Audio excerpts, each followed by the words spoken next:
Hello बच्चों, कैसे हैं आप लोग। उम्मीद करता हूं सब लोग बहुत ही बढ़िया रहेंगे। दोस्तों बहुत बहुत स्वागत है आप लोग का मेरे YouTube channel CA Jasmeet Singh के अंदर। बेटा आज इस सेशन के थ्रू हम लोग एक डेमो लेक्चर लगाएंगे फाइनेंशियल मैनेजमेंट का। और ये डेमो लेक्चर आपको एक आइडिया देगा कि सर मैं आप लोग को एफएम किस तरीके से पढ़ाता हूं या कैसे हमारा जो सिलेबस है वो कवर अप होने वाला है। डेमो लेक्चर को शुरू करने से पहले मैं आप लोग को ब्रीफ करना चाहूंगा इस बैच को लेकर कि क्या क्या चीजें हम इसके अंदर कवर करने वाले हैं, कैसे कवर करने वाले हैं। This is going to be a hybrid batch बच्चों। इस हाइब्रिड बैच के अंदर आपको सारी क्लासेस रिकॉर्डेड फॉर्म में प्रोवाइड कर दी जाएंगी। साथ के साथ आपको डेली टारगेट्स दिए जाएंगे। मैं वीक में 2 बार आपके साथ लाइव सेशंस करूंगा जिसमें मैं आपको 3 डेज का टारगेट दूंगा। तो आज अगर मैं लाइव आता हूं तो मैं आज आपको 3 दिन का टारगेट दूंगा और 3 दिन के बाद मैं आपसे फिर एक लाइव सेशन में मिलूंगा और पूछूंगा कि आपने टारगेट कंप्लीट किया नहीं किया, और अगले 3 दिन का टारगेट दूंगा। साथ के साथ इन लाइव सेशंस में हम आपके जितने भी डाउट्स हैं उन्हें भी रिजॉल्व कराएंगे। तो ये जो टारगेट बेस्ड पढ़ाई होगी इससे आपके पास एक डिसिप्लिन बना रहेगा और आप एक तो अपने कन्वीनियंस पे कभी भी क्लास देख पाएंगे। साथ के साथ जो डिसिप्लिन है एक क्लास का वो भी आपको मिल जाएगा। अगर आप मेरे टारगेट्स के हिसाब से काम करेंगे तो I can promise you with in 2 months हम एफएमई को वाइंड अप कर लेंगे और बहुत ही बढ़िया तरीके से इसको अपन कवर अप कर लेंगे। तो टारगेट्स मैं आपको देने स्टार्ट करूंगा 23 से। और मेरा टारगेट है कि हम 20 फेब तक हमारा ये एफएमई को 100% कवर अप कर ले। राइट, तो 23 से आपको टारगेट मिलने शुरू होंगे और सिलेबस अपन कंप्लीट कर लेंगे 20 फेब तक। अगर आप मेरे टारगेट्स के हिसाब से काम करोगे तो 20 फेब तक आपका सिलेबस कंप्लीट होना तय है। 2 लाइव सेशंस होंगे जिसके अंदर आपके डाउट्स भी लिए जाएंगे, साथ के साथ आपको टारगेट्स दिए जाएंगे। डेडिकेटेड ग्रुप बनाया जाएगा फॉर कॉन्टिन्यूअस डाउट सपोर्ट। ऐसा नहीं कि आपको अपने डाउट्स के लिए 3 दिन का वेट करना है।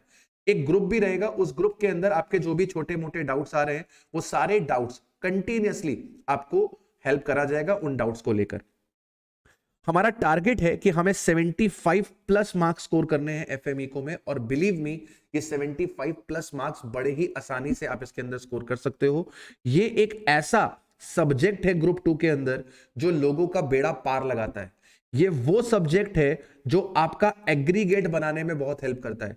ये वो सब्जेक्ट है जो आपके मार्क्स को ऊपर लेके जाता है। और बिलीव मी हम इसके अंदर बड़े ही इजी तरीके से 75 प्लस स्कोर कर सकते हैं अगर हम एक स्ट्रेटजी बना के डेडिकेटेड तरीके से डिसिप्लिन्ड वे में इसको अप्रोच करते हैं। राइट, तो सर डेमो लेक्चर देखिए। डेमो लेक्चर देखने के बाद अगर आपको लगता है कि हमें क्लासेस लेनी है तो डिस्क्रिप्शन बॉक्स के अंदर मैंने लिंक डाल दिया है। ऐप बेस्ड क्लासेस भी अवेलेबल है, गूगल ड्राइव बेस्ड क्लासेस भी अवेलेबल है, और आप उसके बाद डिसाइड कर लीजिए कि आपकी रिक्वायरमेंट क्या है। राइट, तो सर देखिए डेमो लेक्चर और ज्वाइन करिए मेरे साथ एफएम इको की जर्नी को। हम लोग मिलके आपका सपना साकार करेंगे। राइट, एंजॉय करिए सेशन को। आइए अब बात करते हैं पहले सिलेबस की कि हमारा सिलेबस क्या है। थोड़ा सा मैं उसका आपको ओवरव्यू दे दूं और उसके बाद मैं हमारा मेन जो चैप्टर है, मेन जो सिलेबस है वो मैं स्टार्ट करता हूँ। एफएम इको जो है वो आप लोग का 100 मार्क्स का पेपर है, जिसमें से आपका जो फाइनेंशियल मैनेजमेंट है वो आपका 60 मार्क्स का है, और इको जो है वो आप लोग का 40 मार्क्स का है। एफएम के अंदर अगर मैं बात करूं तो आपका मेजरली मेजरली ये आपका प्रैक्टिकल ही है। इसके अंदर थ्योरी आती है, लेकिन अगर हम लोग थ्योरी नहीं भी करें तो भी हमारा काम चल सकता है। ऐसा नहीं है कि थ्योरी बहुत ज्यादा आएगी या कंपलसरी में आएगी, ऐसा नहीं है। एक लास्ट क्वेश्चन रहता है जिसमें थ्योरी के क्वेश्चंस आते हैं। तो अगर आप प्रैक्टिकल को बेस बना के चलते हो तो उस केस में आपको थ्योरी का डर नहीं रहेगा। आप थ्योरी नहीं भी करोगे तो भी काम चलेगा। थ्योरी रोल पे कहां आती है सर? थ्योरी रोल पे तब आती है जब मान लीजिए आपको प्रैक्टिकल क्वेश्चन में दिक्कत है, आपको प्रैक्टिकल कोई क्वेश्चन समझ में नहीं आ रहा, बहुत टेढ़ा क्वेश्चन फंस गया है जिसे हम सॉल्व नहीं कर पा रहे, तो उस केस में we will resort for theory only. ठीक है, तो अपन जो क्लास में मेजर फोकस करेंगे, मेजर जो फोकस करेंगे एफएम में, वो हमारा प्रैक्टिकल होगा। और जो आपकी थ्योरी आती भी है, पहली बात वो ऑप्शन में आती है, कंपलसरी नहीं होती है। दिस इज ऑप्शनल, आप चाहें तो इसे छोड़ के भी काम कर सकते हैं। ऑप्शनल थ्योरी आती है। ऑप्शनल थ्योरी की भी अगर मैं बात करूं, ऑलमोस्ट ये आप लोग कह सकते हो कि 20 मार्क्स में जा सकती है। और इसमें अगर मैं आपसे कहूं कि 20 मार्क्स में भी प्रैक्टिकल ओरिएंटेड थ्योरी कितने नंबर की आती है, तो सर 10 मार्क्स की जो थ्योरी होती है वो प्रैक्टिकल ओरिएंटेड होती है।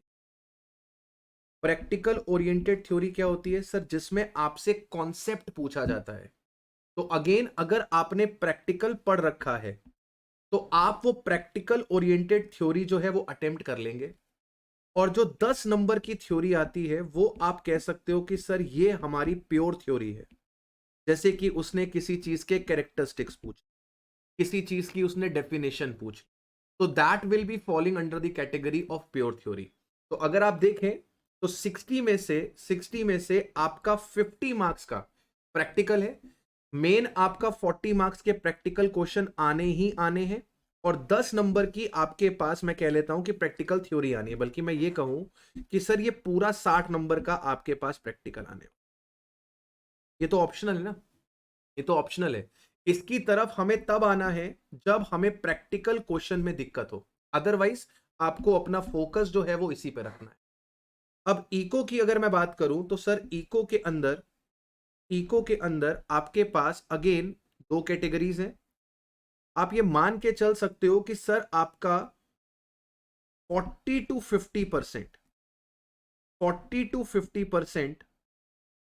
प्रैक्टिकल क्वेश्चंस आते हैं, और रिमेनिंग जो आपका है 50 to 60% ये आपकी प्योर थ्योरी आती है। दैट मीन्स कि अगर मैं एनालिसिस करूं इस चैप्टर का या इस सब्जेक्ट का, तो एफएम इको 80% आपका प्रैक्टिकल है, 60 नंबर का एफएम प्रैक्टिकल है, और लगभग लगभग 20 मार्क्स का आपका इको प्रैक्टिकल है। तो डरने वाली बिल्कुल बात नहीं है कि इको डाल दिए तो ये थ्योरी है, हमें लर्न करनी पड़ेगी, नहीं। अब जो थ्योरी पोर्शन भी है उसमें भी एक अच्छी बात है कि जो क्वेश्चंस पूछे जाते हैं दैट आर 3 to 4 मार्क्स।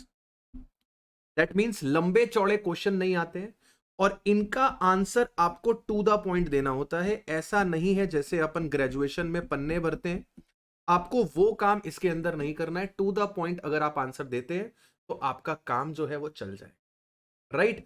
तो this is your complete subject जो हम लोग अभी पढ़ने वाले हैं, उसका मैंने एक थोड़ा सा ओवरव्यू दिया। तो जो ओवरव्यू में हमको बात समझ में आई वो ये समझ में आई कि इसके अंदर कुछ भी थ्योरी नहीं है सर। ये मैक्सिमम 80% प्रैक्टिकल सब्जेक्ट है और 20% ही ये थ्योरेटिकल सब्जेक्ट।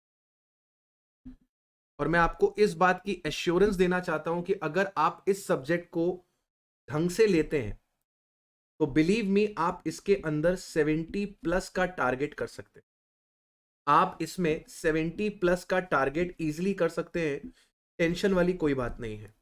आपको मैं अपने बारे में बता दूं, मेरा आईपीसीसी लेवल पे इस वाले सब्जेक्ट में 72 मार्क्स हैं, और फाइनल्स वाले लेवल में मेरे 77 मार्क्स हैं। तो जब मेरे जैसा एक एवरेज बच्चा इसमें 70+ स्कोर कर सकता है तो आप लोग भी कर सकते हो, ऐसी कोई टेंशन वाली बात नहीं है। ठीक है, इजीली हम लोग करेंगे। आपको पता लगेगा कि सर जो एफएम है उसके अंदर क्वेश्चंस जो हैं वो सेट है। इंस्टीट्यूट जनरली आपसे वही सेट ऑफ क्वेश्चंस पूछता है।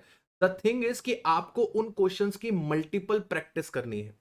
बड़े लिमिटेड कॉन्सेप्ट्स हैं, बहुत ही लिमिटेड कॉन्सेप्ट्स हैं। ऐसा नहीं कि कॉन्सेप्ट्स बहुत ज्यादा हैं, बहुत ही लिमिटेड कॉन्सेप्ट्स हैं। 4-5 कॉन्सेप्ट्स के अंदर पूरा चैप्टर निपट जाता है। तो हर एक चैप्टर के अंदर अगर 4-5 कॉन्सेप्ट है और हमारे पास कुछ 10 चैप्टर्स है तो 40 कॉन्सेप्ट समझने हैं सिर्फ। अगर आपको वो 40 कॉन्सेप्ट समझ में आ गए दोस्त, तो आपके 60 मार्क्स जो हैं वो पक्के हैं। मतलब इस सब्जेक्ट के अंदर आप 70+ इजीली टारगेट कर सकते हो। इको भी कोई बहुत टफ नहीं है, जैसे कि मैंने आपको बताया 20 नंबर प्रैक्टिकल के हैं। तो अगर आप प्रैक्टिकल को अच्छे से कर लेते हो, वही अगेन आपके पास नॉर्मली मैं कहूंगा 5-10 कॉन्सेप्ट होंगे इकोनॉमिक्स के अंदर जिस पे प्रैक्टिकल क्वेश्चन बनते हैं। तो अगर आपने वो 5-10 कॉन्सेप्ट अच्छे से समझ लिए तो आपके ये प्रैक्टिकल के 20 नंबर सॉलिड हो गए, और थ्योरी अपन इतनी तो कर ही आएंगे कि 10-15 नंबर तो निकाल ही लेंगे। कोई टेंशन वाली बात नहीं है, बहुत ही इजी सब्जेक्ट है, बहुत ही स्कोरिंग सब्जेक्ट है। बस ये आखिरी पेपर है, तो आखिरी तक पहुंचते पहुंचते, पेपर नंबर 8 तक पहुंचते पहुंचते बहुत सारा एग्जॉशन हो चुका होता है। तो you have to make sure कि आपने इसके अंदर सारे कॉन्सेप्ट्स एक जगह पे लिखे हो, आपने सारे इंपॉर्टेंट क्वेश्चंस जो हैं वो एक जगह पे लिखे हों। तो आपको बेसिकली करना क्या है सर, एफएम के लिए आप लोगों को 2 रजिस्टर्स बनाने हैं। एफएम के लिए आप लोग को 2 रजिस्टर्स प्रिपेयर करने हैं। एक रजिस्टर जो रहेगा आपका that will be your concept register. जितने भी मैं फॉर्मूलाज लिखवाऊंगा, कॉन्सेप्ट्स लिखवाऊंगा, ये आप कॉन्सेप्ट रजिस्टर के अंदर लिखेंगे। कुछ एजम्पशंस मैं आपको बताऊंगा कि ऐसा होता है तो ये करना पड़ेगा, ऐसा होता है तो ये करना पड़ेगा। वो एजम्पशंस को भी आपको अपने कॉन्सेप्ट रजिस्टर के अंदर लेके जाना है। और एक आप बनाएंगे क्वेश्चन रजिस्टर, एक आप बनाएंगे अपना क्वेश्चन रजिस्टर, ठीक है। और क्वेश्चन रजिस्टर के लास्ट में, मतलब जहां पे आपका चैप्टर कंप्लीट होता है, वहां पर आपके पास एक प्रॉपर पेज होना चाहिए जहां पर आपने इंपॉर्टेंट क्वेश्चंस को मार्क किया हो, ताकि जब बाद में आप रिवीजन करने जाओ तो आपको पता लगे कि ये क्वेश्चन जो है ये इंपॉर्टेंट है, ये हमें करके चलना है। इंपॉर्टेंट क्वेश्चंस मैं भी जब क्लास में करा रहा हूँ मैं भी आपको मार्क कराऊंगा। उसके अलावा अगर आपको लगता है कि यार ये क्वेश्चन सर ने इंपॉर्टेंट मार्क नहीं कराया लेकिन हमें इंपॉर्टेंट लग रहा है या हम इस क्वेश्चन में फंस रहे हैं, तो आप उस क्वेश्चन को इंपॉर्टेंट मार्क करके चलेंगे। ये बेसिक चीजें होती है बेटा। ये बेसिक चीजें आपको पता है कब काम आएंगी? ये बेसिक चीजें आपको काम आएंगी last day of the exam. कल आपका पेपर है और आज अगर आपको ये पता है कि मेरे कॉन्सेप्ट सब एक जगह पे लिखे हुए हैं, मेरे इंपॉर्टेंट क्वेश्चंस मार्क्ड हैं, तो मुझे रिवीजन करने में कोई दिक्कत नहीं आएगी।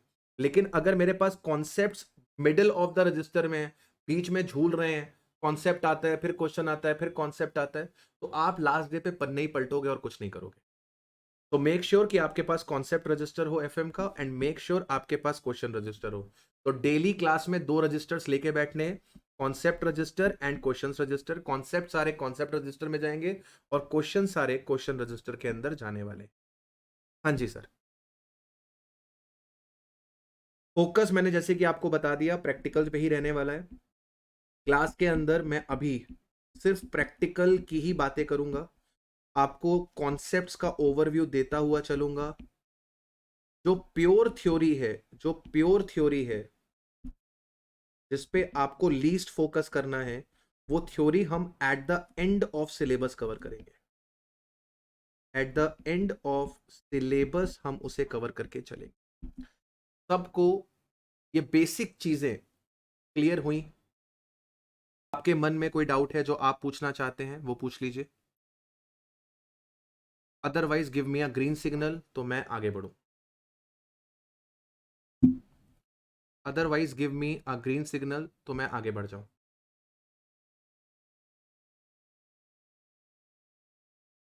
क्लास कब तक खत्म होगा? जगत, ये आज वाली क्लास का पूछ रहे हो कि सिलेबस का पूछ रहे हो? आज वाली क्लास 9:45 ओवर होगी। सिलेबस का पूछ रहे हो? सिलेबस बेटा आप ये मान के चलो 20th ऑफ सितंबर तक, 20th ऑफ सितंबर तक, ठीक है। चलिए अब बात करते हैं बेटा, बात करते हैं बेटा फाइनेंशियल मैनेजमेंट की। बात करते हैं फाइनेंशियल मैनेजमेंट की, और उसकी बात करने से पहले हम लोग बात करते हैं कि सर ये फाइनेंस क्या चिड़िया है। स्टार्ट करने जा रहे हैं हमारा सब्जेक्ट फाइनेंशियल मैनेजमेंट। आज जो बातें हम लोग कर रहे हैं इनसे इम्तिहान में कुछ नहीं आएगा, लेकिन ये आपका एक बेस बिल्डअप करेंगी कि जो आगे वाली क्लासेस हैं वो हमें कैसे करनी है, या हम कितने अच्छे तरीके से उन क्लासेस को कर पाएंगे, ये आज की क्लास डिसाइड करेगी। तो आज की क्लास से एग्जाम में तो कुछ नहीं आता है, लेकिन पूरा सब्जेक्ट का बेस आपका यहीं से बनेगा। तो फाइनेंशियल मैनेजमेंट स्टार्ट करने से पहले हमको ये समझना है कि सर फाइनेंस क्या है। फाइनेंस क्या है? What is finance?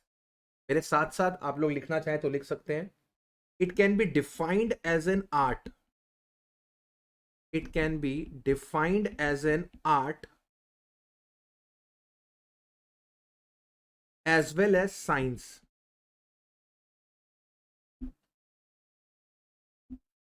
of managing money.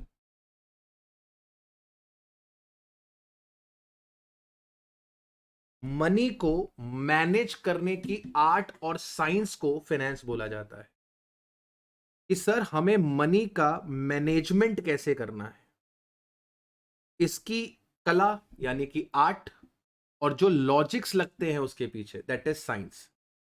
Science में we have rules and regulations, वैसे ही फाइनेंस वर्ल्ड में there are rules and regulations जो यूनिवर्सल है, जो इंडिया में फॉलो होते हैं वही आपके all over the world follow होते हैं, जैसे कि कॉस्ट ऑफ कैपिटल निकालना, कैपिटल बजटिंग करना, ये सब हम लोग सीखेंगे आगे, वर्किंग कैपिटल मैनेजमेंट करना। तो ये साइंस है। और आर्ट क्यों है? क्योंकि सर आपको पहचाननी पड़ती हैं चीजें, सिचुएशंस को समझना पड़ता है, सिचुएशंस को समझने के बाद उसी के हिसाब से आप क्या करते हो, उसी के हिसाब से आप एक्ट करते हो। तो सिचुएशन को समझना इज एन आर्ट, और उस सिचुएशन में चीजों को मैनेज करना, एप्लीकेशन करना कॉन्सेप्ट्स की, दैट इज योर साइंस। तो finance can be defined as an art as well as science. What is financial management? What is financial management? Financial management क्या है? What is financial management? It is the managerial activity.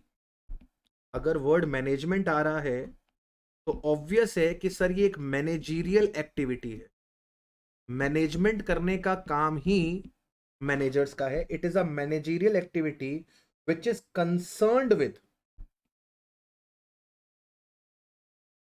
which is concerned with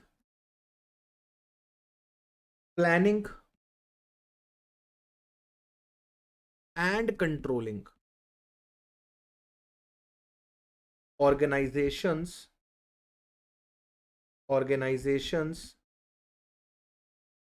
financial resource, financial resources को control करना, उनको plan करना is all about financial management. Financial management के अंदर दो aspects आते हैं। फाइनेंशियल मैनेजमेंट के अंदर दो एस्पेक्ट्स आते हैं। एक एस्पेक्ट आता है procurement of fund, aspects of financial management. करना क्या है sir financial management? What are the aspects of financial management? तो सर फाइनेंशियल मैनेजमेंट के बेसिकली दो टास्क हैं। फाइनेंशियल मैनेजमेंट के बेसिकली हमारे पास दो टास्क हैं। एक टास्क को हम बोलते हैं प्रोक्योरमेंट ऑफ फंड, एक टास्क को हम लोग बोलते हैं प्रोक्योरमेंट ऑफ फंड्स, और एक टास्क को हम लोग बोलते हैं utilization of.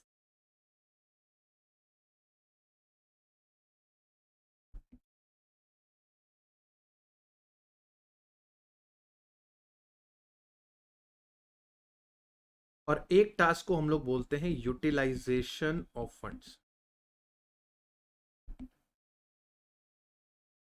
These are the two tasks, or you can say two aspects of financial management. पहला कि सर फंड्स आएंगे कहां से, और दूसरा हम फंड्स को यूटिलाइज कहां पे करेंगे, राइट? तो प्रोक्योरमेंट ऑफ फंड्स के अंदर वी कैन राइट कि सर हमें बेसिकली करना क्या है, सर हमें बेसिकली पैसे का अरेंजमेंट करना है, फंड्स को प्रोक्योर करना है। क्यों प्रोक्योर करना है? क्योंकि सर फर्म की कुछ शॉर्ट टर्म नीड्स होती हैं, कुछ मिड टर्म नीड्स होती हैं, और कुछ लॉन्ग टर्म नीड्स होती हैं। उन नीड्स को फुलफिल करने के लिए हमें फंड्स लगते हैं, उस नीड को फुलफिल करने के लिए हमें फंड्स लगते हैं। अब मैं एक एग्जांपल आपके सामने रखता हूं कि सर जियो है, जियो आजकल हम लोग की लाइफ का एक इंपॉर्टेंट पार्ट है, और इंडियन टेलीकॉम इंडस्ट्री में रेवोल्यूशन लाने वाला जियो। मुकेश अंबानी जी ने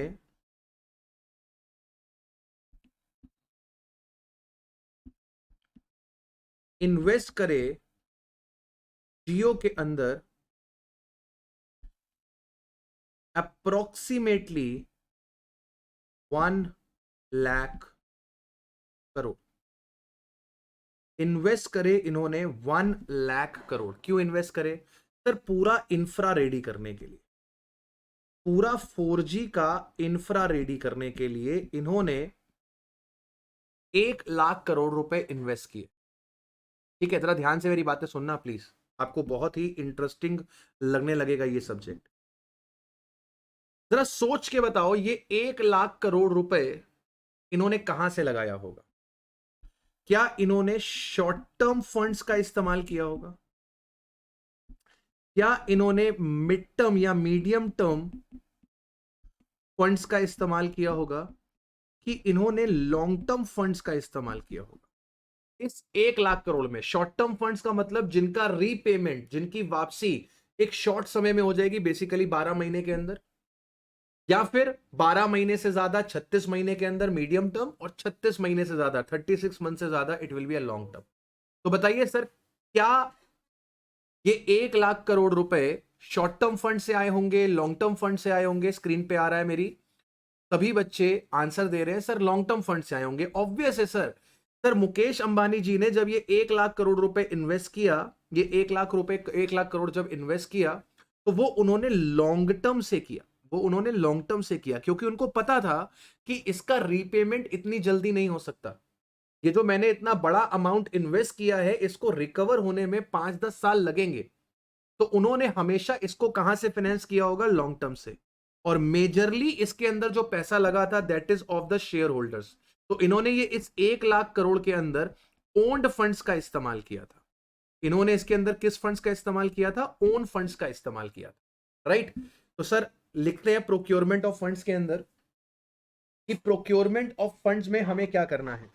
सर प्रोक्योरमेंट ऑफ फंड्स में हमारा जो बेसिक प्रिंसिपल है, हमारा जो बेसिक प्रिंसिपल है वो हमें ये सिखाता है, हमारा जो बेसिक प्रिंसिपल है वो हमें ये सिखाता है कि अगर आपके पास कोई शॉर्ट टर्म फाइनेंशियल नीड है, अगर आपके पास कोई शॉर्ट टर्म फाइनेंशियल नीड है,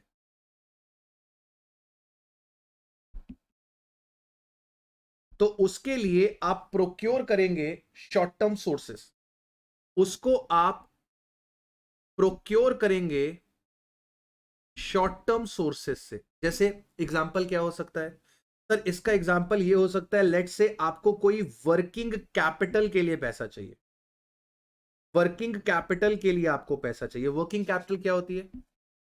वैसे तो पूछना नहीं चाहिए आप लोगों से, लेकिन फिर भी बता दीजिए वर्किंग कैपिटल क्या होती है? वर्किंग कैपिटल क्या होती है? जगत कह रहे हैं सर जो डेली नीड के लिए हमको पैसा चाहिए that is working capital. Day to day expenses को मीट करने के लिए जो पैसा चाहिए that is working capital. Basically business को चलाने के लिए, बिजनेस को चलाने के लिए हमें वर्किंग कैपिटल चाहिए रहती है। बेसिकली जो आपका इन्वेंट्री है, आपका जो डेटर्स है, आपका जो बिल्स रिसीवेबल है, आपका जो कैश बैलेंस है, ये सब एक वर्किंग कैपिटल का पार्ट है। ये सब बिजनेस को स्मूथली रन करने के लिए, डे टू डे एक्सपेंसेस को मीट करने के लिए जो चीज चाहिए होती है। तो वर्किंग कैपिटल एक शॉर्ट टर्म नीड है कि एक लॉन्ग टर्म नीड है? वर्किंग कैपिटल एक शॉर्ट टर्म नीड है कि लॉन्ग टर्म नीड है? क्या बिजनेस में वर्किंग कैपिटल एक छोटे समय के लिए चाहिए कि एक लंबे समय के लिए चाहिए? सर ये आपको चाहिए तो रेगुलरली, वर्किंग कैपिटल आपको चाहिए तो रेगुलरली, मतलब बिजनेस से कभी वर्किंग कैपिटल बाहर नहीं निकलेगी। वर्किंग कैपिटल आपको चाहिए तो फॉर एवर, लेकिन वर्किंग कैपिटल का एक नेचर होता है कि सर ये अपने आप को जल्दी से कैश में कन्वर्ट कर लेती है। लाइक आपके पास कैश था, आपने कैश से रॉ मटेरियल खरीदा, रॉ मटेरियल WIP बना, WIP फिनिश गुड्स बना, फिनिश गुड्स डेटर बन गए, और डेटर से आपको वापस कैश मिल गया। ये जो साइकिल है आपकी, एक बार कैश दोबारा कैश बना, कैश को दोबारा कैश बनने में हो सकता है 2 महीने लगते हो सकता है 4 महीने लगते हो सकता है 6 महीने लगते हो। तो आपकी ये जो वर्किंग कैपिटल की नीड है वो सिर्फ इतने पीरियड के लिए है। इतने पीरियड के बाद आपका पैसा वापस से कैश में कन्वर्ट हो जाएगा। तो वर्किंग कैपिटल बिजनेस में तो हमेशा इन्वेस्टेड रहती है, लेकिन ये एक शॉर्ट टर्म पीरियड के लिए चाहिए होती है, क्योंकि कैश दोबारा से कैश में कन्वर्ट हो जाता है। तो आप इसे शॉर्ट टर्म सोर्सेस से क्या करेंगे? फाइनेंस करेंगे। शॉर्ट टर्म सोर्सेस का एग्जांपल क्या हो सकता है? सर आपने बैंक से ओवरड्राफ्ट ले लिया, आपने बैंक से ओवरड्राफ्ट ले लिया, ओडी की फैसिलिटी ले ली। ओडी की facility is a short term finance. जब आपको पैसे की जरूरत है बैंक से आपने निकलवा ली, जितने टाइम पीरियड के लिए आपने यूज करी उतने ही टाइम पीरियड के लिए आपको इंटरेस्ट लगा, और जब आपने डिपॉजिट कर दिया आपका इंटरेस्ट लगना हो गया बंद। सिमिलरली अगर आपको कुछ मीडियम टर्म फाइनेंस की जरूरत है, अगर आपको मीडियम टर्म फाइनेंस की जरूरत है,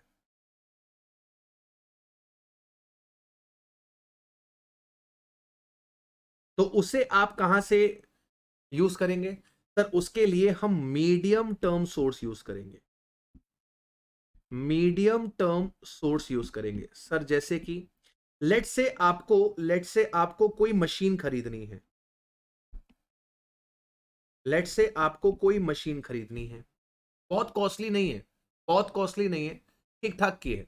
आपको एक मशीन खरीदनी है, तो मशीन खरीदने के लिए आप लोग क्या कर सकते हो? मशीन करने के लिए आप बैंक से लोन ले सकते हो, आप हायर परचेज कर सकते हो। हायर परचेज भी तो एक फाइनेंस का ही ऑप्शन होता है। बोलो बेटा हाँ कि ना? हायर परचेज भी एक फाइनेंस का ऑप्शन है कि नहीं है? बिल्कुल सर, बिल्कुल। हायर परचेज भी हमारा एक फाइनेंस का ऑप्शन है, हम इसे हायर परचेज से भी ले सकते हैं, ठीक है। इसी तरीके से अगर आपके पास कोई लॉन्ग टर्म नीड है, अगर आपके पास कोई लॉन्ग टर्म फाइनेंशियल नीड है, तो उसके लिए आप किसका इस्तेमाल करेंगे? लॉन्ग टर्म सोर्सेस का इस्तेमाल। ये भी बड़ी इंपॉर्टेंट चीजें होती हैं। क्यों? देखो, बात समझना, बात समझना। जो चीज आपको शॉर्ट टर्म के लिए मिलती है उस पे आपका जो इंटरेस्ट होता है वो हाई होता है, और जो आपको लॉन्ग टर्म के लिए मिलती है उसका इंटरेस्ट जो होता है वो कम होता है। ओडी हमेशा आपको महंगे रेट पे मिलती है, लेकिन अगर आप बैंक से प्रॉपर लोन लेने जाते हो तो वो आपको सस्ते रेट पे मिलता है। उल्टा आप और अगर डिबेंचर्स वगैरह के पास चले गए, लॉन्ग टर्म सोर्सेस में आपके पास क्या आ जाएगा? सर लॉन्ग टर्म सोर्सेस में आपके पास इक्विटी आ जाएगी, आप शेयर होल्डर से पैसा ले सकते हो, आप डिबेंचर से पैसा रेस कर सकते हो, आप बॉन्ड्स से पैसा रेस कर सकते हो। There are various means available, और इनकी कॉस्ट कंपेरेटिवली आपके शॉर्ट टर्म की कॉस्ट से क्या होती है? कम होती है। अब लॉजिक समझना। लेट से ओडी का इंटरेस्ट रेट 16% पर एनम है, और डिबेंचर्स का इंटरेस्ट लेट से 8% पर एनम है।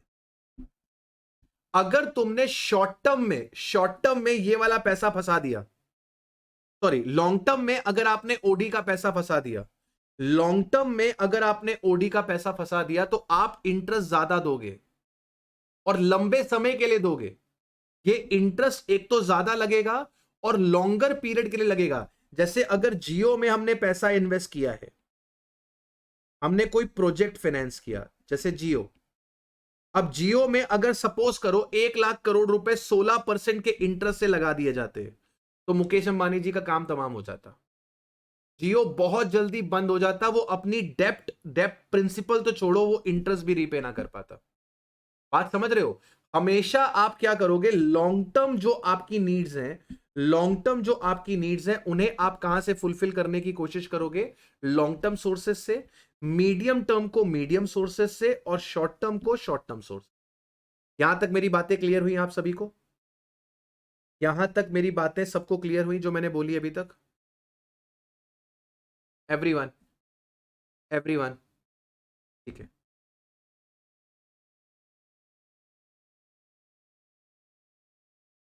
प्रोक्योरमेंट कहां से हो सकता है? प्रोक्योरमेंट्स कहां से हो सकता है ये मैंने आपको ऑलरेडी समझाया। प्रोक्योरमेंट ऑफ फंड्स कहां से कर सकते हैं?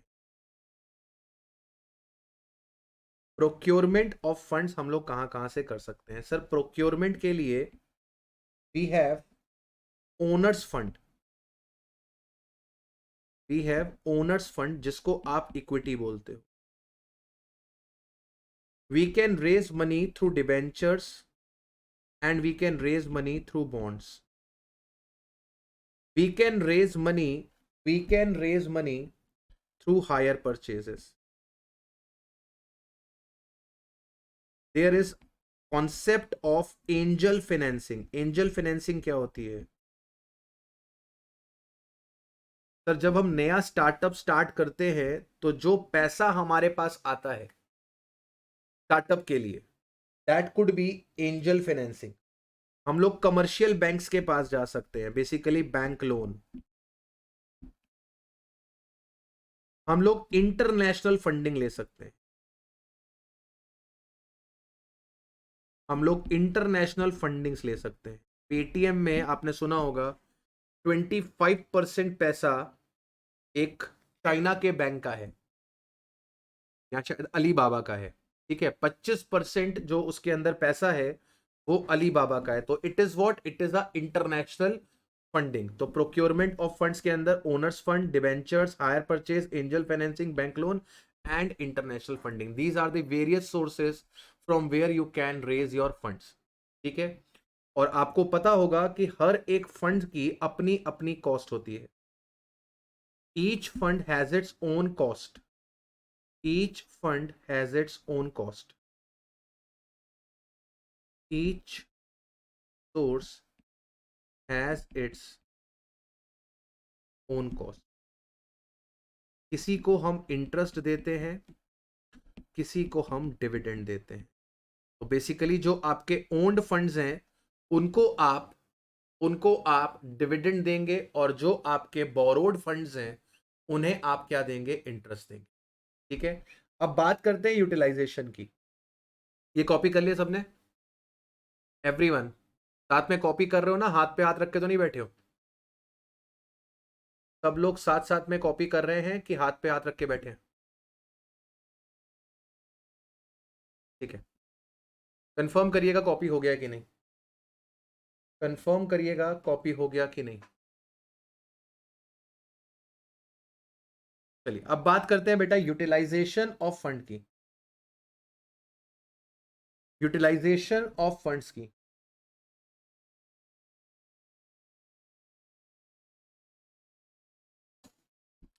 जो हमारा फाइनेंस मैनेजर होता है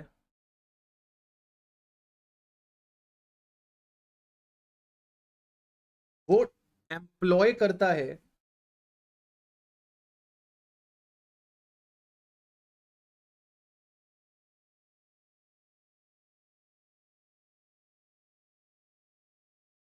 properly and profitably.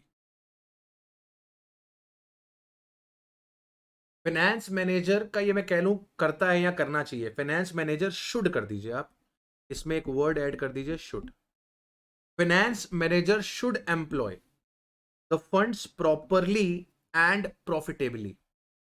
And profitably, that is there should be that is there should be efficient utilization of fund. There should be efficient utilization of fund. Funds should not kept idle. हमें funds को idol नहीं रखना है। Funds को idol नहीं रखना है। अगर आप फंड्स को आइडल रखते हो तो आप अपना नुकसान कर रहे हो। पैसा भले आपका हो, पैसा भले आपका हो, चाहे पैसा बोरोड हो, दोनों ही केसेस में आइडल फंड्स जो है वो नुकसानदायक है। अब बच्चा कहता है सर अगर अपना पैसा है और आइडल पड़ा है तो क्या दिक्कत है? बोरोड पे तो इंटरेस्ट देना है, उस पे तो हमें समझ में आता है कि सर पैसा अगर किसी से उधार लिया हुआ है तो उसे हमें इंटरेस्ट देना है। तो उसके फंड्स अगर हमने आइडल रख दिए तो हमें नुकसान तो होना ही है, क्योंकि हम उस पैसे से कमा कुछ रहे नहीं है, लेकिन इंटरेस्ट हमें देना पड़ जाएगा। लेकिन सर अगर हमारा अपना पैसा है, हमने किसी से मांगा नहीं है, खुद कमाया हुआ है, बाप दादा का है, सर अपना है, बहुत पैसा है सर, क्या टेंशन है। अपना पैसा अगर हमारे पास है तो उसे आइडल रखने में क्या दिक्कत है? हम रखेंगे आइडल। तो बेटा अगर आप आइडल रखते हो तो आप उस पैसे पे जो पैसा और कमा सकते हो आप उसका नुकसान कर रहे हो। आपने एक वर्ड सुना होगा अपॉर्चुनिटी कॉस्ट। अगर आपका अपना पैसा है तो आप उसे बैंक में एफडी पे डाल दो ना, 6% का इंटरेस्ट मिल जाएगा। किसी अच्छे म्यूचुअल फंड में इन्वेस्ट कर दो, 15 से 20% का रिटर्न मिल जाएगा। स्टॉक मार्केट में लगा दो, 15 से 20% का रिटर्न मिल जाएगा, और किस्मत अच्छी रही तो 100% 200% भी रिटर्न मिल सकता है आपको। ठीक है, तो अगर आपके पास फंड्स आइडल पड़े हैं तो आप उसके ऊपर जो पैसा कमा सकते हो वो आप नहीं कमा पा रहे हो, दैट इज योर लॉस। तो फंड्स कभी भी आइडल नहीं होने चाहिए। अगर आपको फंड्स की जरूरत नहीं है, रीपे करिए, नहीं तो कहीं पर उनको पार्क करिए ताकि वो वहां से रिटर्न कमाए। आइडल नहीं रखने हैं। तो एफिशिएंट यूटिलाइजेशन करना है। एफिशिएंट यूटिलाइजेशन का मतलब क्या होता है कि सर सही तरीके से प्रॉपर वे में उसे इन्वेस्ट करना है। अगर हमारे पास दो ऑप्शंस हैं, ऑप्शन ए हमें 10% का रिटर्न दे सकता है, ऑप्शन नंबर बी हमें 12% का रिटर्न दे सकता है, तो ऑब्वियस है कि एफिशिएंट यूटिलाइजेशन यही होगा कि हम प्रोजेक्ट बी में पैसा लगाएं, क्योंकि वहां से रिटर्न जो है वो ज्यादा आ रहा है। तो फाइनेंस मैनेजर को ऐसी अपॉर्चुनिटीज देखनी है, ऐसे ऑल्टरनेटिव्स देखने हैं, कहां से रिटर्न ज्यादा मिल सकता है, और वहां पर पैसा जो है वो उसको यूटिलाइज करना है, वहां पर उसको पैसा इन्वेस्ट करना है। तो यूटिलाइजेशन में बेसिकली दो जगह पे यूटिलाइजेशन होता है। यूटिलाइजेशन में बेसिकली दो जगह पे यूटिलाइजेशन होता है।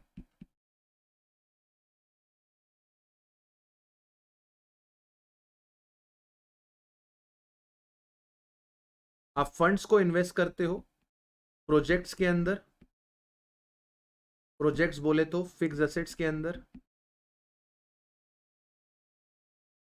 और आप पैसे को इन्वेस्ट करते हो वर्किंग कैपिटल के अंदर। कि मैं सिर्फ आप लोग का कुछ बेस क्लियर कर रहा हूं कि हम पैसे का क्या कर रहे हैं, क्यों कर रहे हैं, कैसे कर रहे हैं। ठीक है, यहां तक बात समझ में आया? एस्पेक्ट क्लियर हुआ कि सर फाइनेंशियल मैनेजमेंट का एस्पेक्ट क्या है। What is the aspect of financial management? Everyone, everyone.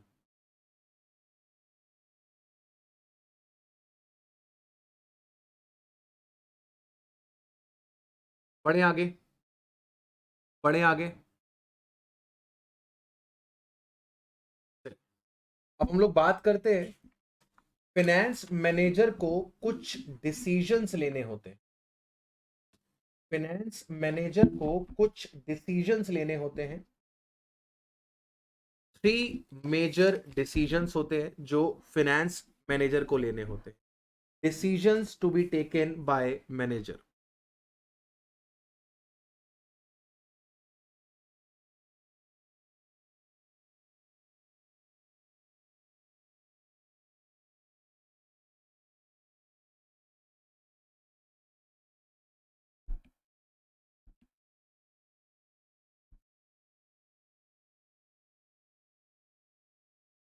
Finance manager has to take 3 financial decision.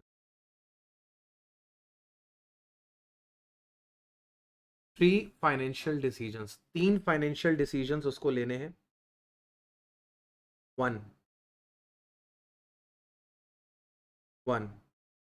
Financing decision,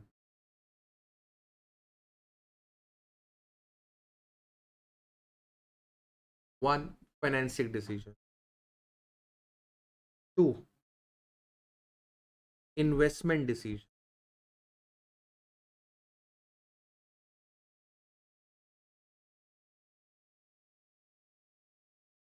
and 3 dividend decision. और ये 3 डिसीजन पे ही आपका पूरा चैप्टर टिका हुआ है, पूरा एफएम टिका हुआ है। Financing decision, investment decision and dividend decision. अभी मैं आपको आपका पूरा सिलेबस जो है उसके दर्शन कराने वाला हूं। एफएम के पूरे सिलेबस के दर्शन आपको अभी हो जाएंगे।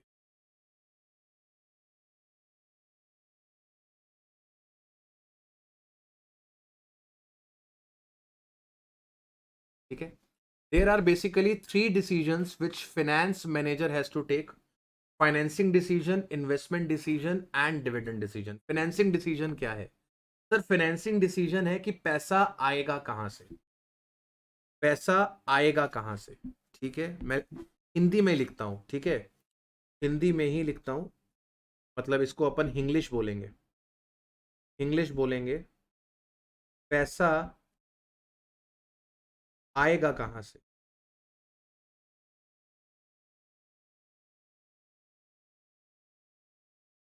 ठीक है, या फिर कह लीजिए पैसा उठाना,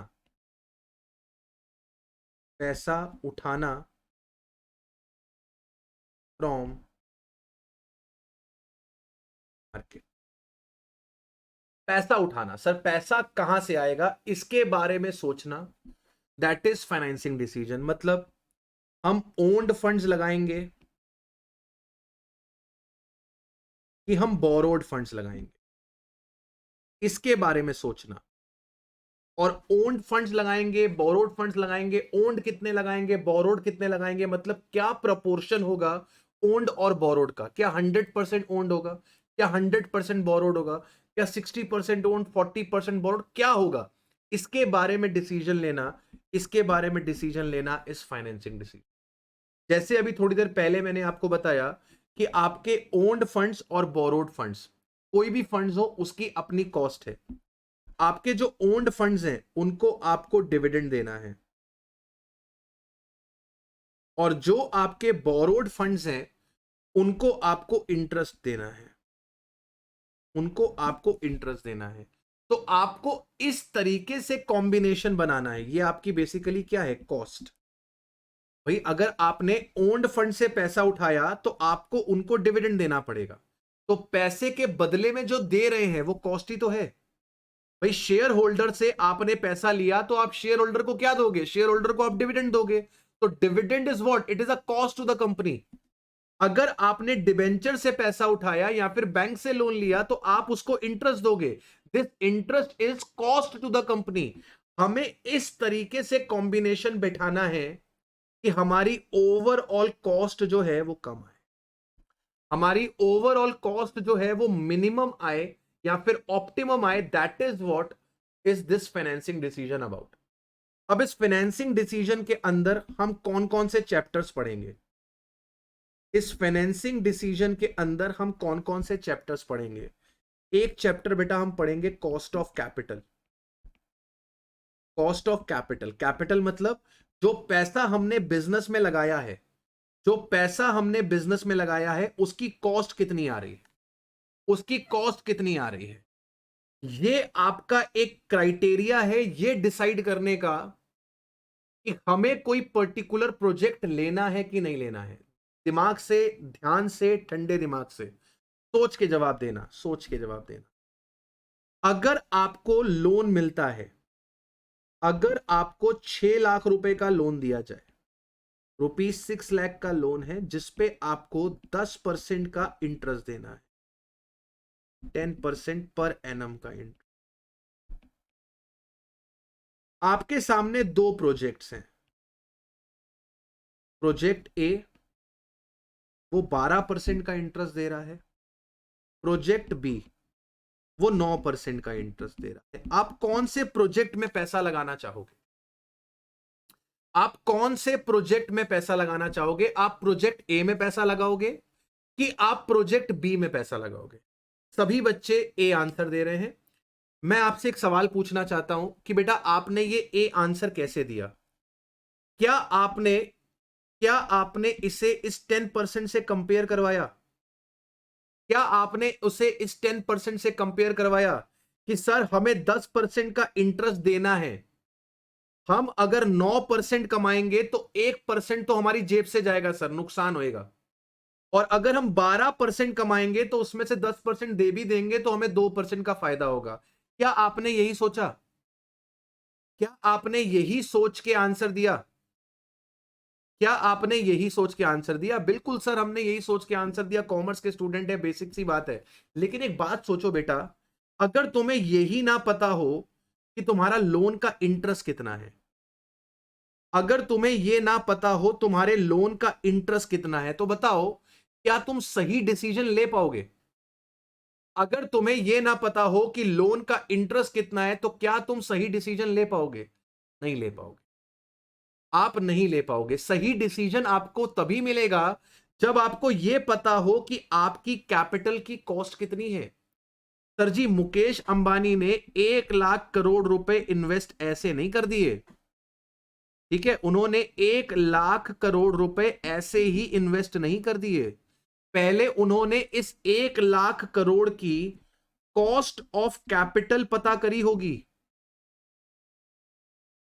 उन्होंने इस 1 लाख करोड़ की कॉस्ट ऑफ कैपिटल पता करी होगी और उसके बाद देखा होगा कि जियो उनको कितना रिटर्न देगा। इसको देखा होगा जियो उन्हें कितना रिटर्न देगा। अगर वो रिटर्न उनकी कॉस्ट से ज्यादा रहा होगा तभी उन्होंने पैसा लगाया होगा, वरना वो पैसा नहीं लगाते सर। ठीक है, गुजराती आदमी है, कभी भी घाटे का काम नहीं करता है सर। वो बात समझ रहे हैं कि नहीं समझ रहे हैं? तो कॉस्ट ऑफ कैपिटल का रोल क्या है सर? कॉस्ट ऑफ कैपिटल का रोल ये है कि ये हमें ये समझने में मदद करेगा कि हमने जो पैसा उठाया है उस पैसे पे हमें रिटर्न क्या देना है, उस पैसे पे हमें रिटर्न क्या देना है और ये पैसे को कहां पर लगाएं ताकि हमें 4 पैसे बच जाएं। भाई अगर हमें कॉस्ट ऑफ कैपिटल 10% है तो कोई भी ऐसा प्रोजेक्ट जो 10% से कम का रिटर्न देता है वो प्रोजेक्ट तो हमारे लिए है ही नहीं ना। भाई अपन तो 10% पे इंटरेस्ट दे रहे हैं, तो हमें एक ऐसा प्रोजेक्ट चाहिए, एक ऐसी अपॉर्चुनिटी चाहिए जहां पे रिटर्न 10% से ज्यादा हो। अगर रिटर्न 10% से ज्यादा है तो वो प्रोजेक्ट हमारे लिए है, अदरवाइज नहीं है। तो basically it will be acting as a benchmark, it will be acting as a comparison tool कि हमें कोई प्रोजेक्ट लेना चाहिए कि हमें कोई प्रोजेक्ट नहीं लेना। राइट? इसके बाद सर अगला पॉइंट आता है आपके पास, इसके बाद अगला पॉइंट आएगा इसी चैप्टर में। ये मैं फाइनेंसिंग डिसीजन के अंदर आपको चैप्टर्स बता रहा हूं। कॉस्ट ऑफ कैपिटल पूरा एक चैप्टर है हमारे पास, कॉस्ट ऑफ कैपिटल की कॉस्ट निकलती कैसे है। इसके बाद सेकंड चीज जो हम लोग कवर अप करेंगे इसके अंदर, that will be capital structure. That will be capital structure. Capital structure क्या है सर? कैपिटल स्ट्रक्चर नाम बता रहा है कि आपका जो कैपिटल स्ट्रक्चर है उसमें आपका बोरोड फंड्स कितना होना चाहिए और आपका ओन फंड्स कितना होना चाहिए। इसके मिक्स के बारे में बात करें, इसके मिक्स के बारे में बात करेगा कि आपको अपना कैपिटल स्ट्रक्चर कैसे बनाना है।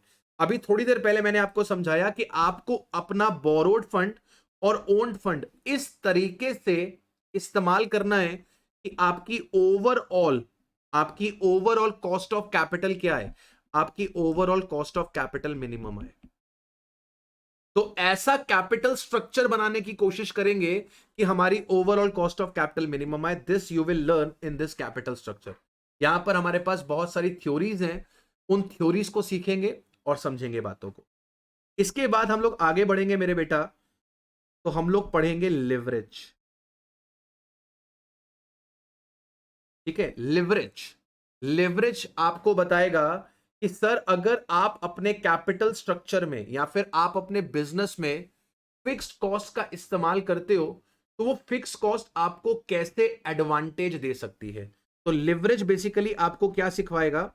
लिवरेज आपको सिखाएगा एडवांटेज कैसे उठाया जा सकता है, how to take advantage out of fix cost, how to take advantage out of fix cost. जरा ध्यान से मेरी बात सुनिएगा प्लीज, थोड़ा सा एक हिंट आपको देना चाहूंगा इस लिवरेज को लेके। एक फैक्ट्री है सर, एक फैक्ट्री है, एक फैक्ट्री है, उसका रेंट जो है वो ₹1,00,000 पर मंथ है, ₹1,00,000 पर मंथ है। अब जरा सोच के बताओ, अगर मैं प्रोडक्शन नहीं करता हूं तो क्या रेंट नहीं लगेगा? अगर मैं प्रोडक्शन नहीं करता हूं तो क्या रेंट नहीं लगेगा? क्या लगता है आप लोग को? सर कैसी बात कर रहे हो? रेंट तो फिक्स कॉस्ट होती है सर, रेंट तो फिक्स कॉस्ट होती है, ये आपको देनी पड़ेगी सर, ये तो मतलब ऐसा हो ही नहीं सकता। अच्छा एक बात बताओ, अगर मैं प्रोडक्शन 10,000 करता हूं तो क्या मेरा रेंट कुछ बढ़ेगा कि घटेगा? मेरा रेंट कुछ बढ़ेगा कि घटेगा? सर फिर बच्चों वाली बातें कर रहे हो, ये तो हमको पहले से पता है सर। नहीं बढ़ेगा सर, क्यों टाइम पास कर रहे हो? नहीं, टाइम पास तो करना है, यही करने तो आए हैं। अभी आपका खर्चा कितना आ रहा है सर? अभी आपका खर्चा आ रहा है 10 रुपीज पर यूनिट। ठीक है, अगर मैं अपना प्रोडक्शन इंक्रीज कर दूं दोस्त, अगर मैं अपना प्रोडक्शन इंक्रीज कर दूं दोस्त, मैं ये मान के चल रहा हूं कि मेरे पास इतनी कैपेसिटी है, मैं ये मान के चल रहा हूं मेरे पास इतनी कैपेसिटी है, मैं ओवर टाइम लगा के कैसे भी अपने 100% प्रोडक्टिविटी पे पहुंच सकता हूं। ये अभी मान लो मेरा 10% का यूटिलाइजेशन है, ये मान लो ये मेरा 10% का कैपेसिटी यूटिलाइजेशन है। अगर मैं 20,000 बनाता हूं तो ये मेरा 20% कैपेसिटी यूटिलाइजेशन है। मेरा रेंट कितना आएगा? मेरा पर यूनिट रेंट कितना आएगा? सर आपका पर यूनिट रेंट 5 रुपए हो जाएगा। सर अगर आप अपना प्रोडक्शन 100% पे ले जाओ ना सर, मजा ही आ जाएगी, मजा ही आ जाएगी सर। अगर आप इसे 1 लाख यूनिट कर देते हो, मतलब 100% कैपेसिटी पे चले जाते हो, तो आपका खर्चा क्या आ जाएगा? 1 रुपीज पर यूनिट। अब जरा मेरी बात डायरेक्टली समझना, ध्यान से मेरी बात समझना। सपोज करो मेरा सेलिंग प्राइस ये 10 रुपीज पर यूनिट मेरा रेंट है, और मेरी अदर कॉस्ट सपोज कर लो 60 रुपए की है, तो टोटल कॉस्ट मेरी 70 हो गई, और मेरा सेलिंग प्राइस जो है वो 100 रुपए का है। सेलिंग प्राइस मेरा 100 रुपए का है। मेरा प्रॉफिट कितने का आएगा? मेरा प्रॉफिट कितने का आएगा? सर आपका प्रॉफिट 30 रुपीज का है। बेटा यहां मेरा प्रॉफिट कितना आएगा? सर अगर आपकी अदर कॉस्ट 60 रुपीज की है, टोटल खर्चा होगा आपका 65, आपका प्रॉफिट आएगा सर 35। अगर सर आपका अदर खर्चा 60 रुपीज का है, टोटल होता है सर 61, आपका प्रॉफिट आएगा 39। एक बात बताओ, मेरा प्रॉफिट इंक्रीज क्यों कर रहा है? मेरा प्रॉफिट इंक्रीज क्यों कर रहा है? मेरा प्रॉफिट इंक्रीज क्यों कर रहा है? सर आपका प्रॉफिट इसलिए इंक्रीज कर रहा है क्योंकि आपकी फिक्स कॉस्ट कांस्टेंट है सर जी, आपकी फिक्स कॉस्ट कांस्टेंट है। जब आप प्रोडक्शन बढ़ाते हो तो आपका पर यूनिट खर्चा कम हो जाता है। पर यूनिट खर्चा कम होने से सेलिंग प्राइस को तो कोई इंपैक्ट पड़ता नहीं है, लेकिन आपका प्रॉफिट जो है वो इंक्रीज हो जाता है। This is leverage. This is leverage. Leveraging the factories fix cost. बात समझ रहे हो? मैं फैक्ट्री के फिक्स कॉस्ट को इस्तेमाल करके अपना प्रोडक्शन बढ़ाता हूं, अपना प्रॉफिट बढ़ाता हूं। लॉजिक समझ रहे हो? This is leverage. ये हम लोग सीखेंगे इस चैप्टर के अंदर कि कैसे हम लोग फिक्स्ड कॉस्ट ऑफ कैपिटल का इस्तेमाल करके हमारे शेयर होल्डर की अर्निंग्स को इंक्रीज कर सकते हैं। कैसे हम फिक्स कॉस्ट ऑफ कैपिटल का इस्तेमाल करके अपने शेयर होल्डर्स की अर्निंग्स को इंक्रीज कर सकते हैं। This is about leverage. अब ध्यान से सुनो मेरी बात को। अगर आपने बैंक से लोन लिया है और बैंक 10% का इंटरेस्ट लेती है, अगर तुम 20% कमा लोगे तो क्या तुम्हारा इंटरेस्ट ज्यादा जाएगा? सोच के बताओ। अगर तुमने बैंक से लोन लिया है और बैंक 10% इंटरेस्ट लेती है और तुमने 20% का प्रॉफिट कमाया है, तो क्या तुमसे बैंक ज्यादा इंटरेस्ट मांगेगी कि तुमने प्रॉफिट ज्यादा कमाया तो हमें इंटरेस्ट ज्यादा दो? नहीं सर, बैंक का इंटरेस्ट तो फिक्स कॉस्ट है सर। हम प्रॉफिट कितना भी कमाएं कोई फर्क नहीं पड़ता। दैट मीन्स कि अगर आप फिक्स कॉस्ट ऑफ कैपिटल इस्तेमाल करते हो तो आपको उनको तो फिक्स्ड ही रिटर्न देना है। जितना भी सरप्लस कमाओगे वो सरप्लस किसके पास जाएगा? वो सरप्लस जाएगा आपके इक्विटी होल्डर के पास। अगर 25% का प्रॉफिट कमाओगे तब भी 10% का इंटरेस्ट दोगे, 30% का प्रॉफिट कमाओगे तब भी 10% का इंटरेस्ट दोगे। तो अगर आपने 1 लाख रुपए का लोन लिया, 1 लाख रुपए का आपने लोन लिया, आपने ये लोन ऐसी जगह पे इन्वेस्ट किया जिसने आपको 12,000 रुपए का इनकम दिया, तो सर बैंक तो 10% का इंटरेस्ट ले जाएगी। हमारे पास कितना बचेगा? हमारे पास बचेगा केवल 2,000। लेकिन अगर आप इसे ऐसी जगह पे इन्वेस्ट करते हो जहां पर आपको 30,000 का रिटर्न आता है, तो बैंक तो अब भी 10,000 लेके जाएगी। आपके पास प्रॉफिट कितने का बचेगा? 20,000। आपके पास प्रॉफिट कितने का बचेगा? आपके पास प्रॉफिट बचेगा 20,000 का। दैट मीन्स आप अपनी फिक्स कॉस्ट का इस तरीके से इस्तेमाल करो कि आप उससे मैक्सिमम एडवांटेज निकालो। इससे क्या होगा? इससे आपके इक्विटी का जो अर्निंग्स है वो इंक्रीज। बोलिए सर, ये मेरी बात समझे कि नहीं समझे? Every one of you please confirm me, ये मेरी बात समझा कि नहीं समझा सबको?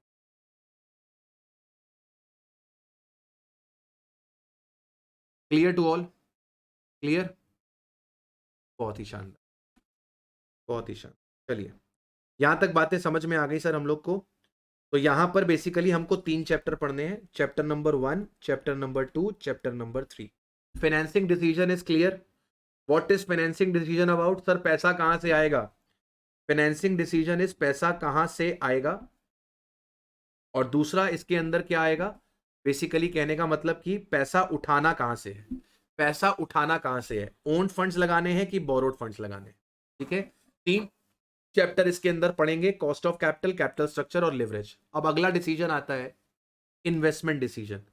भाई पैसा उठा लिया, पैसा उठा लिया मतलब फंड्स का क्या कर लिया, फंड्स का क्या कर लिया, प्रोक्योरमेंट कर लिया। पैसा उठा लिया मतलब फंड्स का प्रोक्योरमेंट कर लिया। अब फंड्स को क्या करना पड़ेगा, अब फंड्स को क्या करना पड़ेगा सर? फंड्स को यूटिलाइज करना पड़ेगा। तो फंड्स का इन्वेस्टमेंट कहां पर होना है, फंड्स का इन्वेस्टमेंट कहां पर होना है? सर इन्वेस्टमेंट डिसीजन में हम ये डिसीजन लेंगे कि पैसा इन्वेस्ट कहां करना है।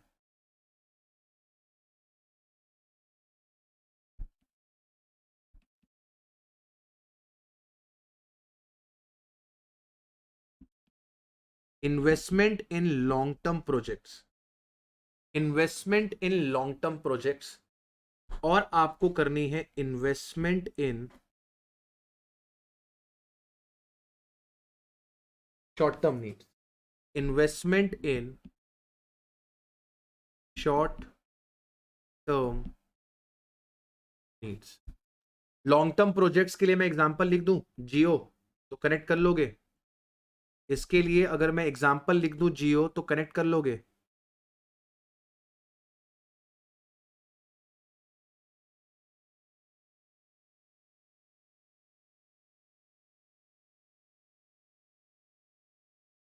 ठीक है, और शॉर्ट टर्म नीड्स के लिए समझ गए? इन्वेंट्री, इन्वेंट्री में कितना पैसा लगाना है ये भी तो सोचना पड़ेगा कि नहीं सोचना पड़ेगा?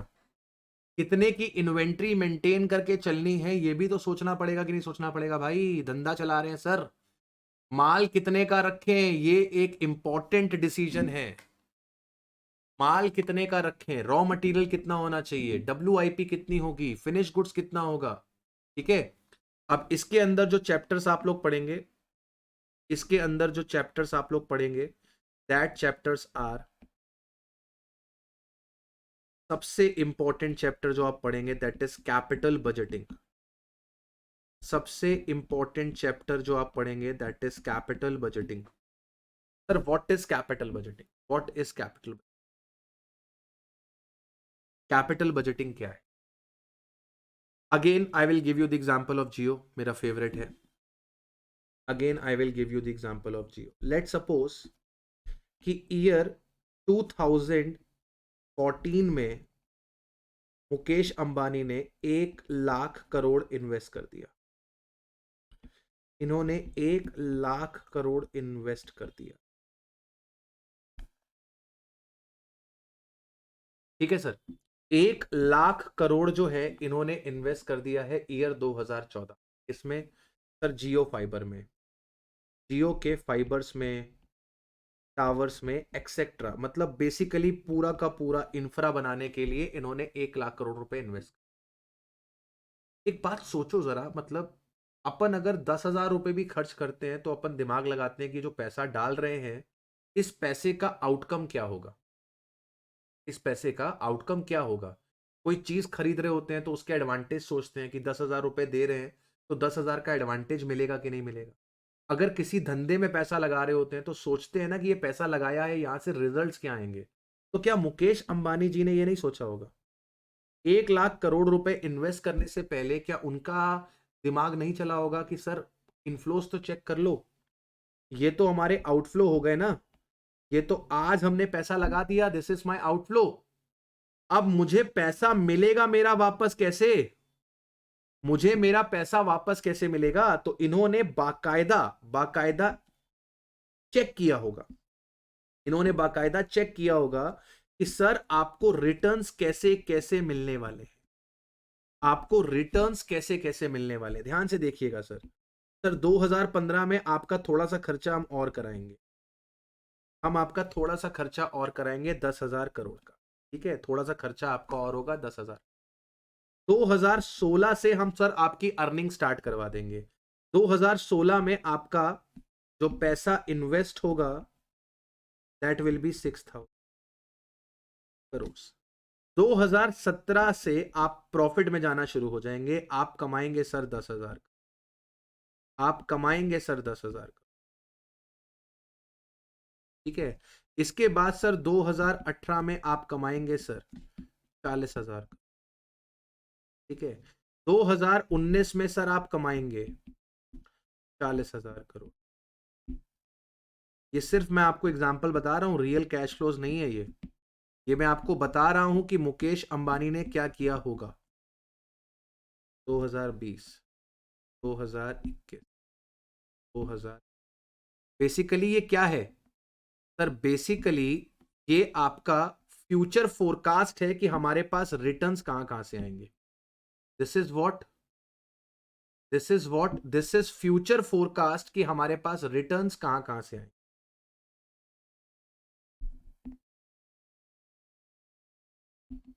ठीक है, अब मेरी बात जरा ध्यान से सुनिएगा, प्लीज ध्यान से सुनिएगा। मुकेश अंबानी ने ये 1,00,000 करोड़ रुपए खर्च करने से पहले, खर्च करने के बाद नहीं, खर्च करने से पहले बाकायदा अपने फ्यूचर के इनफ्लोस और आउटफ्लोस को एसर्टेन किया होगा कि मेरी जेब से क्या जाएगा और मेरी जेब में क्या आएगा। क्या इस वक्त सोचो जियो कोई खर्चा नहीं कर रही है? क्या इस वक्त जियो सिर्फ कमा रही है, कुछ खर्च नहीं कर रही? क्या लगता है आपको? क्या लगता है आपको इस वक्त जियो का कोई खर्चा हो रहा होगा कि नहीं हो रहा होगा? सर कर रहे होंगे ना, ऑफिस चला रहे हैं, ऑफिसेस चला रहे हैं, मेंटेनेंस कर रहे हैं, स्टाफ की सैलरी दे रहे हैं, तो सर खर्चा तो है। ऑपरेशनल एक्सपेंसेस हो रहे हैं, ऑपरेशनल एक्सपेंसेस हो रहे हैं। फिक्स असेट्स में जो इन्वेस्टमेंट्स होनी है वो तो हो चुकी है, फिक्स असेट्स में जो इन्वेस्टमेंट होनी है वो हो चुकी है, लेकिन ऑपरेशनल खर्चे चल रहे हैं और रेवेन्यूज आ रहे हैं। मतलब कि हमारा जो नेट कैश फ्लो है वो 15 में इतने का है, 16 में इतने का है, 17 में इतने का है, 18 में इतने का है, 19 में इतने का है, 20 में इतने का है, 30 में इतने का है, 22 में इतने का है। इन्होंने, मैं बताऊं क्या किया होगा, अभी हम लोग पढ़ेंगे, कल पढ़ेंगे, इन सब को प्रेजेंट वैल्यू में कंपेयर किया होगा, इन सब की प्रेजेंट वैल्यू निकाली होगी। ये सब फ्यूचर वैल्यू है, ये सब फ्यूचर वैल्यू है। 2014 में अगर वो डिसीजन ले रहे हैं कि मुझे जियो में पैसा लगाना है कि नहीं लगाना, तो वो फ्यूचर में जो भी पैसा कमाने वाले हैं उसके बारे में एसर्टेन करेंगे। 2015, 16, 17, 18, 19, 20, 21, 22 ये सब फ्यूचर है। ये पैसा आज नहीं आएगा, ये फ्यूचर में आएगा, लेकिन डिसीजन तो 14 में लेना है ना, डिसीजन तो 14 में लेना है ना। 2014 में हमें डिसाइड करना है कि हमें पैसा इन्वेस्ट करना है कि नहीं करना, तो हम इन फ्यूचर की वैल्यूज को प्रेजेंट वैल्यू में लेकर आएंगे और प्रेजेंट वैल्यू में लाने के बाद इसको कंपेयर करेंगे। लेट्स से इसकी प्रेजेंट वैल्यू आ रही है 1,10,000 करोड़, 1,10,000 करोड़। तो अब मुकेश अंबानी क्या बोल रहे हैं कि 1,00,000 करोड़ लगा के मेरे को प्रॉफिट हो रहा है 10,000 करोड़ का, मेरे को 1,00,000 रुपए लगा के प्रॉफिट हो रहा है 10,000 करोड़ का। अब ये प्रोजेक्ट मेरे को समझ में आ रहा है, मैं 1,00,000 करोड़ रुपए लगाने को तैयार हूं। बात समझ रहे हो? आपने फ्यूचर वैल्यूज को पहले आज की वैल्यू में कन्वर्ट किया, ये मेरा आज का इनफ्लो है, प्रेजेंट वैल्यू में कन्वर्ट किया, ये प्रेजेंट वैल्यू आई 2014 की। 2014 में मेरे पास 1,10,000 करोड़ आ रहे हैं और मैं 1,00,000 करोड़ खर्च कर रहा हूं, मतलब 10,000 करोड़ का मुझे फायदा हो रहा है, तो ये प्रोजेक्ट मेरे लिए फीजिबल है। इसको क्या बोलते हैं सर? इसको बोलते हैं कैपिटल। क्या बोलते हैं? Capital budgeting. बात समझ रहे हो कि नहीं समझ रहे हो? नाम में ही वर्ड क्या है? बजटिंग। आप बजट बना रहे हो कि आपके पास फ्यूचर में क्या पैसा आएगा, आप क्या पैसा खर्च करोगे। बोलिए सर, कैपिटल बजटिंग समझ में आई? ये सिर्फ बेटा अभी ओवरव्यू चल रहा है कि हम क्या पढ़ने वाले हैं। मैं बार बार बोल रहा हूं, केवल मैं आपको एक बेसिक आइडिया दे रहा हूं इस सब्जेक्ट के बारे में। शॉर्ट टर्म नीड में हम पैसा कहां लगाएंगे? Working capital. वर्किंग कैपिटल में क्या क्या आता है सर? वर्किंग कैपिटल में करंट असेट्स और करंट लायबिलिटी। तो हम लोग करंट असेट एसरटेन करेंगे, करंट लायबिलिटीज एसरटेन करेंगे, और उसके बाद देखेंगे कि वर्किंग कैपिटल हमारे पास कितनी होनी चाहिए। हम लोग बाकायदा बाकायदा एसरटेन करेंगे हमारी करंट असेट्स को, बाकायदा हम लोग एसरटेन करेंगे करंट लायबिलिटीज को।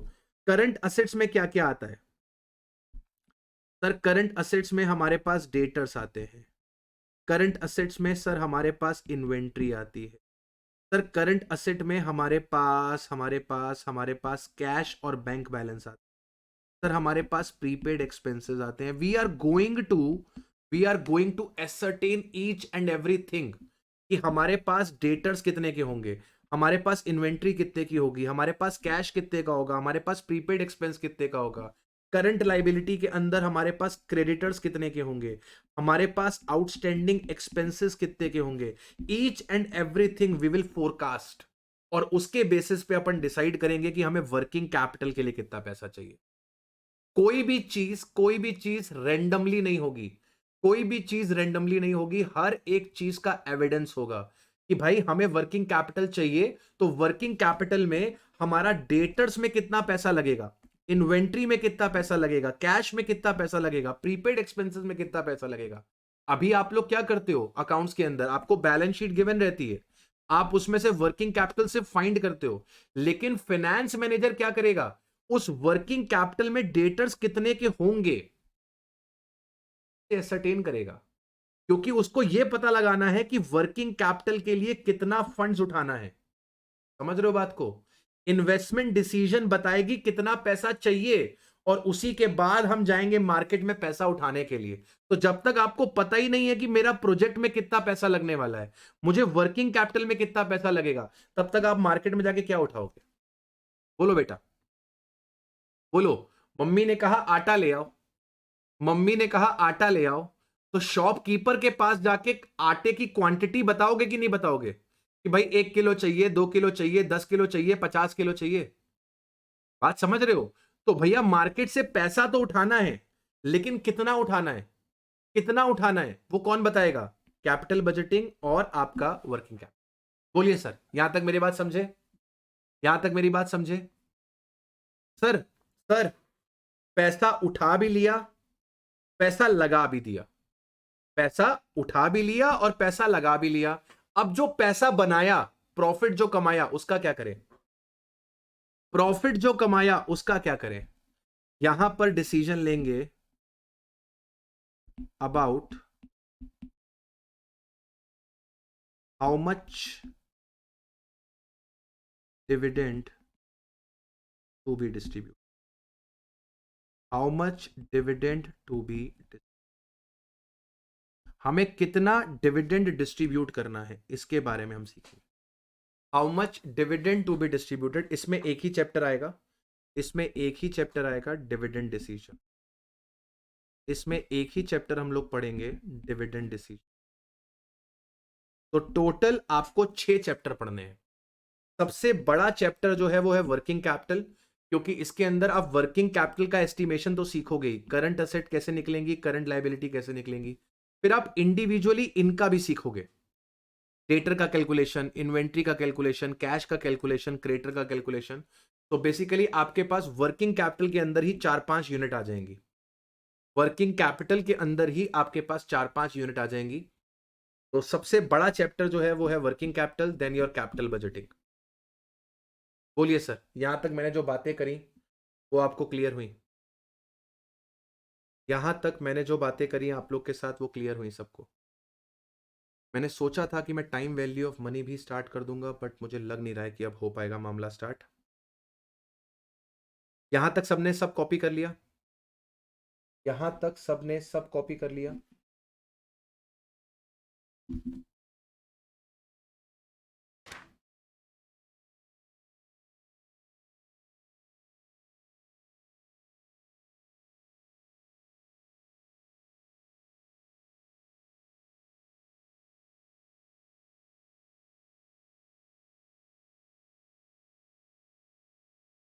Thank you Srinivas. हाँ जी, सबको सब क्लियर है बेटा? जी, जी, जी, मैं अब अवेलेबल करा दूँगा। क्लास के बाद मैं ये जो शीट है वो आप लोग को अवेलेबल करवा दूँगा। ठीक है? चलिए।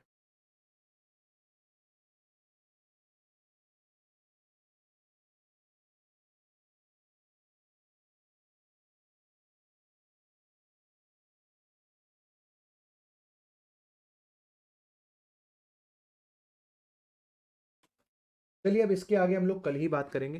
ठीक है? आज के लिए इतना ही रखते हैं। फर्स्ट क्लास है आप लोग की, मैं ज़्यादा नहीं करा रहा हूँ इसके अंदर। ठीक है? हाँ, मैं थ्योरी वैसे भी नहीं स्टार्ट करूँगा, प्रैक्टिकल चैप्टर से ही स्टार्ट करूँगा।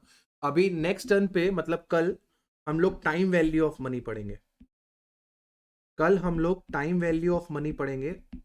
ये चैप्टर आपने हो सकता है कि सीए फाउंडेशन में पढ़ा हो सकता है कि आपने ये सीए फाउंडेशन में पढ़ा हो, पर मेरे लिए ज़रूरी है कि आप लोग दोबारा से एक बार टाइम वैल्यू ऑफ मनी समझें। प्लस मैं आपको चलाना सिखाऊंगा calculator.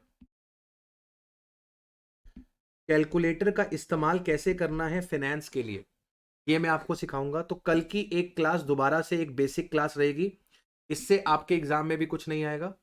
Then day after tomorrow we will be starting up with this thing, cost of capital. सबसे पहले हम लोग कॉस्ट ऑफ कैपिटल करेंगे, then we will be jumping on to capital structure, then we will be doing leverage, then we will be doing dividend decision, then working capital और then capital budgeting. मैं sequence भी बता दूं आप लोग को, कि हम हमारा जो सिलेबस है वो कैसे कवर अप करेंगे। सीक्वेंस हम लोग कैसे कवर अप करेंगे, सबसे पहले we will be going to start with cost of capital, that is day after tomorrow. Then we will be taking up capital structure, then we will be taking up leverage, then we will be taking up with dividend decision, then we will be doing working capital, then we will be doing capital budgeting। और एक chapter और है practical, जो मैंने ऊपर नहीं बताया आपको। एक चैप्टर और है प्रैक्टिकल, दैट इज रेशियोज। ये भी आपके फाइनेंशियल मैनेजमेंट का पार्ट है, ये भी हम लोग टेकअप करेंगे। इतना कार्यक्रम करने के बाद we will do the theory. ठीक है? आई होप बच्चों आप लोगों ने सेशन को एंजॉय किया होगा, और आप लोगों ने अगर प्लान कर लिया है क्लासेस को बाय करने का, तो डिस्क्रिप्शन बॉक्स में लिंक है, वहां से जाके आप क्लासेस को बाय कर सकते हो और अपने सभी दोस्तों को रेफर कर सकते हो हमारी क्लासेस के बारे में।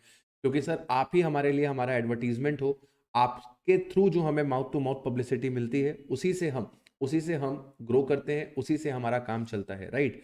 तो हमारे पास इतना पैसा नहीं है कि हम एड्स पे पैसे को खर्च करें। आप हमारे लिए हमारा ऐड कर सकते हो। अगर आपको हमारी क्लासेस पसंद आई है तो लाइक ज़रूर करिएगा, चैनल को सब्सक्राइब ज़रूर करिएगा, और प्लीज़ प्लीज़ प्लीज़ अपने दोस्तों के साथ रेफर ज़रूर करिएगा। ठीक है? मिलते हैं आपसे नेक्स्ट लेक्चर में। Till then bye bye, have a nice.